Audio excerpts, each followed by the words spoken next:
बिस्मिल्लाहिर्रहमानिर्रहीम। अब आगे जो अगला टॉपिक है हमारा वो है डिसिप्लिन। डिसिप्लिन, अब देखिए हमने ऊपर बात की जब फ्लेक्सिबिलिटी की तो हमने कहा कि फ्लेक्सिबल वर्किंग आवर्स देने चाहिए वर्कर्स को, उनको ये आज़ादी देनी चाहिए कि वो घर से बैठ के काम कर सकें, लेकिन इट डजंट मीन दैट कि डिसिप्लिन को कंप्रोमाइज़ किया जाए। अब डिसिप्लिन क्या है, तो यहाँ पे वो उसको एक्सप्लेन करता है इस तरह से कि अगर आप नॉर्मली डिसिप्लिन की बात करते हैं तो आपके जहन में ये आता है कि यूज ऑफ अथॉरिटी और फोर्स। जैसे एक टीचर है वो क्लास में डिसिप्लिन मेंटेन इस तरह से करता है कि उसके पास अथॉरिटी है, तो कोई भी बच्चा जो है वो अगर डिस्टरबेंस क्रिएट कर रहा है तो वो उसको क्लास से बाहर निकाल दे, अगर वो बहुत ज़्यादा बदतमीजी कर रहा है तो इवन उसको एक्सपेल कर दे। तो नॉर्मली वो कहता है कि हम जब डिसिप्लिन की बात करते हैं तो हमारे जहन में एक डिसएग्रीएबल मीनिंग, जिसपे लोग एग्री तो नहीं करते लेकिन एक जनरल परसेप्शन जो है वो यही है कि इट मींस पनिशमेंट।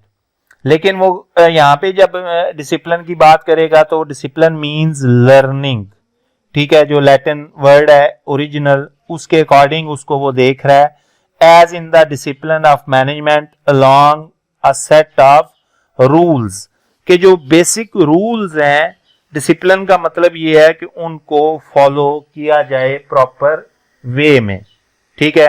अब वो उर्दू में कहते हैं शुतर बेमहार के ऊंट जो है वो बगैर महार के बगैर रस्सी के जिधर दिल है भागे। तो ऐसा नहीं है कि अगर हम एम्प्लॉइज को फ्लेक्सिबल वर्किंग कंडीशंस प्रोवाइड कर रहे हैं तो इसका मतलब ये है कि हम उनको बिल्कुल आजाद छोड़ रहे हैं। सो मेंटेनिंग डिसिप्लिन या लर्निंग, तो डिसिप्लिन का जो वर्ड है वो in the sense of learning use कर रहा है। Among employ is an integral part of the functions of management, के मैनेजमेंट का जो एक बेसिक फंक्शन है वो ये भी है कि वो डिसिप्लिन को मेंटेन रखे, और डिसिप्लिन को मेंटेन रखने का मतलब है कि they should ensure that employees are following the rules and regulation. Discipline is present when the members of the enterprise follow goals or objectives. जो हमने टॉप अब मैनेजमेंट बाय ऑब्जेक्टिव की बात हमने की थी कि जो टॉप लेवल पे आपने जो गोल्स सेट किए हैं उनको फिर आपने डिसइंटीग्रेट किया इंडिविजुअल गोल्स में, तो it is the management responsibility to ensure that the every individual is well clear about his objectives and he is working hard to achieve those objectives sensibly without overt conflict and conduct themselves according to the standards of acceptable behavior. तो उनका जो behavior है वो acceptable होना चाहिए, disputes develop नहीं होने चाहिए. Discipline therefore can be considered as positive when employees willingly follow or go beyond the rules of the enterprise. Willingly follow कर रहे हैं यानी कि मोटिवेटेड है। Discipline is negative when employees follow the rules over strictly, you have to enforce them, ठीक है। या अगर वो डिसोबे करें तो उनको ये थ्रेट हो कि उनको पनिशमेंट मिलेगी और उस डर से वो अगर फॉलो कर रहे हैं तो then that discipline is negative. Basically जो एक्चुअल चीज है वो ये है ओनरशिप ऑफ द ऑर्गेनाइजेशन, जो मैं बार बार एम्फेसाइज करता हूं कि जब तक एम्प्लॉइज जो है वो ऑर्गेनाइजेशन को ओन नहीं करते, they are unable to work at their full efficiency level, ठीक है। इधर दे आर रिलक्टेंट, या वो लोग जो है वो कंफर्टेबल फील नहीं कर रहे, whatever is the reason, तो ऑर्गेनाइजेशन उनसे जो उनकी फुल एफिशिएंसी लेवल है या फुल कैपेसिटी है उसके अकॉर्डिंग काम नहीं ले सकती। Prevention is better than cure, तो ये जो चीज है कि एहतियात जो है वो इलाज से बेहतर है। तो ऑर्गेनाइजेशन को, मैनेजमेंट को ये इंश्योर करना है कि डिसिप्लिन जो है वो मेंटेन रहे, बजाय इसके कि रूल्स को वायलेट किया जाए और मैनेजमेंट उस पर रिस्पॉन्स शो करे। बेहतर ऑप्शन ये है कि रूल्स को परमानेंटली फॉलो किया जाए, और उसके लिए भी बेहतर ऑप्शन ये है कि एम्प्लॉइज जो हैं वो विलिंगली उनको फॉलो करें। The main purpose of taking disciplinary action is to achieve a change in behavior of employees so that future action is unnecessary. तो यहाँ पे मेन चीज है कि डिसिप्लिन की बात जब हम बात करेंगे तो लर्निंग है कि एम्प्लॉयज जो है वो रूल्स को लर्न करें और उनको फॉलो करें. तो यहाँ पे डिसिप्लिनरी एक्शन का आपके जहन में ये नहीं आना चाहिए कि डिसिप्लिनरी एक्शन का मतलब पनिशमेंट है. ठीक है, डिसिप्लिन जो है यहाँ पे हम जिस सेंस में पढ़ रहे हैं वो ये है कि मैनेजमेंट इंश्योर कर रही है कि एम्प्लॉयज जो हैं वो विलिंगली रूल्स एंड रेगुलेशंस को फॉलो कर रहे हैं so that future action is unnecessary. अब वो फ्यूचर एक्शन क्या है? पनिशमेंट है. अगर वो डिसिप्लिन फॉलो नहीं करते, they don't obey the rule, तो फिर उनको पनिशमेंट देनी पड़ेगी. लेकिन disciplinary action is not a punishment, that is a future action. हाँ जी, उसके बाद discipline and grievance procedures. Organisation should set standard of performance and conduct reinforced by company rules. Problems when standards are not met or where employees raise grievances. ठीक है, वो उस पे खुश नहीं है, grieved है, may often be dealt with informally, but if a formal approach is needed, then procedures help employees to be fair and consistent. अब होता ये है कि फर्स्ट स्टेप तो ये है कि अगर रूल्स जो है वो फॉलो नहीं कर रहे तो आपने रीजंस को देखना है कि why employees are not following the rules. इसका मतलब ये है कि वो उसके साथ खुश नहीं है. तो पहला एक्शन तो आपका इनफॉर्मल होगा. आप उनके साथ एक इनफॉर्मल मीटिंग रखेंगे, ठीक है, कोई टी पार्टी रख दें, उनके साथ डिस्कशंस करें. और मैं अगर ऑर्गेनाइजेशन फ्लेक्सिबल है, जो कि हम पीछे पढ़ चुके हैं, तो जहाँ पे मैनेजमेंट को ये लगता है कि रूल्स जो हैं वो ठीक नहीं है तो वो रूल्स को अमेंड करेगी. लेकिन अगर रूल्स ठीक हैं तो फिर फॉर्मल अप्रोच जो है उसको जो है वो फॉलो किया जाएगा.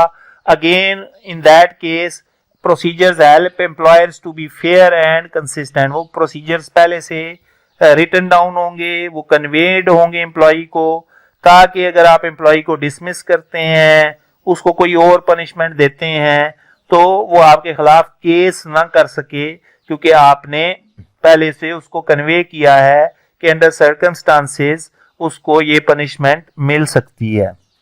Disciplinary procedure will be used for problems with employees conduct और performance. Although some organisations have a separate procedures for dealing with performance problems. Grievance procedures are used for considering problems और concerns that employees wish to raise with their employers.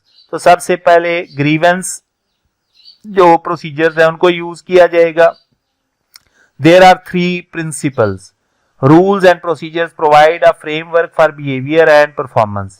तो ये एक framework है, इसके अंदर रहना है एम्प्लॉय ने, उन रूल्स एंड रेगुलेशंस को फॉलो करना है, ये उसकी जिम्मेदारी है.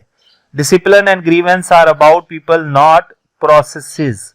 दूसरी चीज जो है कि डिसिप्लिन जो है वो and grievances are about people, ये लोगों के बारे में है, प्रोसेस के बारे में नहीं है. रूल्स ये नहीं है मशीन ऑन कैसे होगी, ऑफ कैसे होगी, प्रोडक्शन मेथड कौन सा यूज करना है वगैरह वगैरह, बल्कि ये किसके लिए है? आपने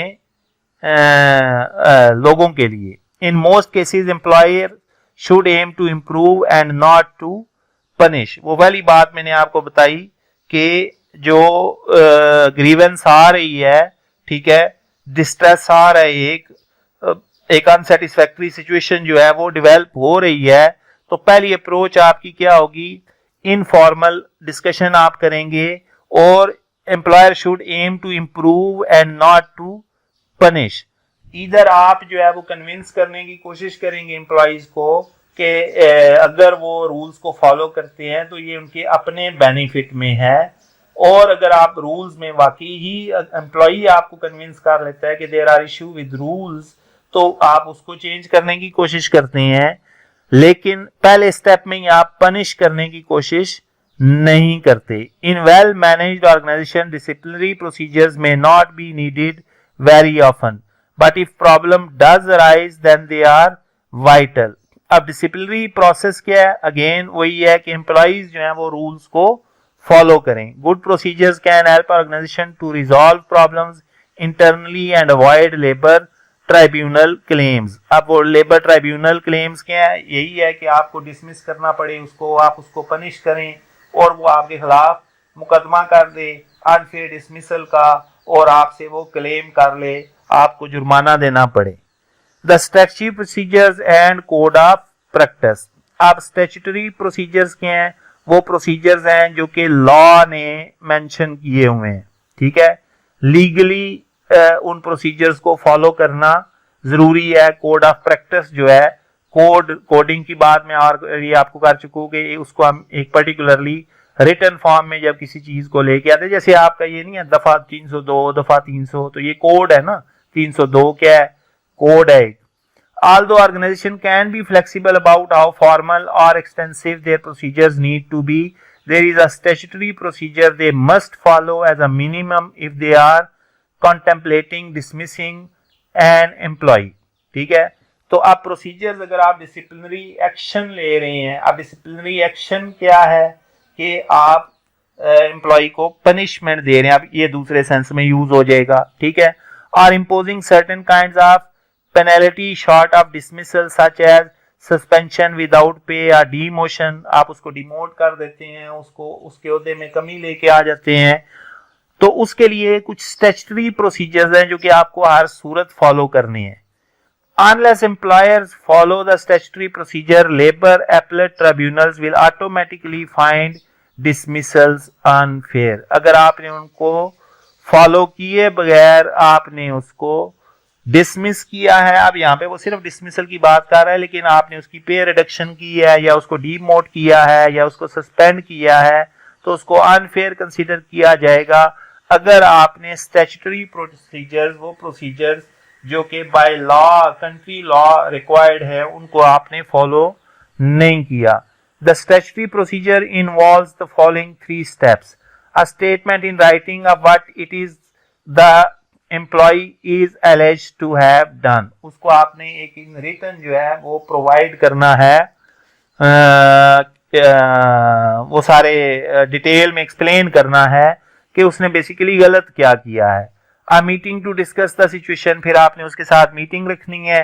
द राइट ऑफ अपील, उसको एक राइट देना है कि वो अपील कर सके अपनी डिसमिसल के खिलाफ या अपनी जो भी पनिशमेंट आपने उसको दी है. The statutory procedure is the minimum standard. Labor appellate tribunals expect employers to behave fairly and reasonably. Employers and employees should start talking to each other long before the dismissal stage, for example through counseling or working out an improvement note for an employee's performance. अगर आप उससे कुछ require कर रहे हैं, आपकी requirement है कि वो ये काम करे, तो आपको उसको एक वर्किंग नोट प्रोवाइड करना पड़ेगा, इन रिटर्न देना पड़ेगा कुछ ना कुछ वेल बिफोर डिसमिसल.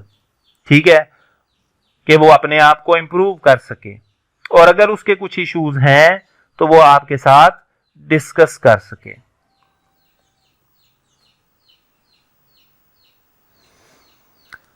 हाँ भाई चल जा आगे, क्या मसला हो गया.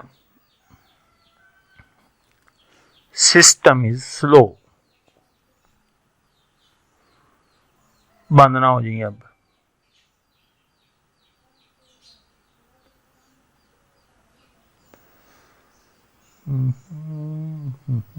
हाँ जी, शुक्र अल्हम्दुलिल्लाह, बगैर बंद होए, लेकिन कोई ना कोई इशू करिए, इट नॉट बिग इशू. अब disciplinary procedures are an aid to effective management of people and should not be viewed primarily as means of imposing sanctions or as leading to dismissal. अब ये important चीज है कि जो disciplinary procedures organisation ने develop किए हुए हैं या स्टैट्यूटरी डिसिप्लिनरी प्रोसीजर्स हैं, ठीक है, उनका जो मेन पर्पस है वो इफेक्टिव मैनेजमेंट है.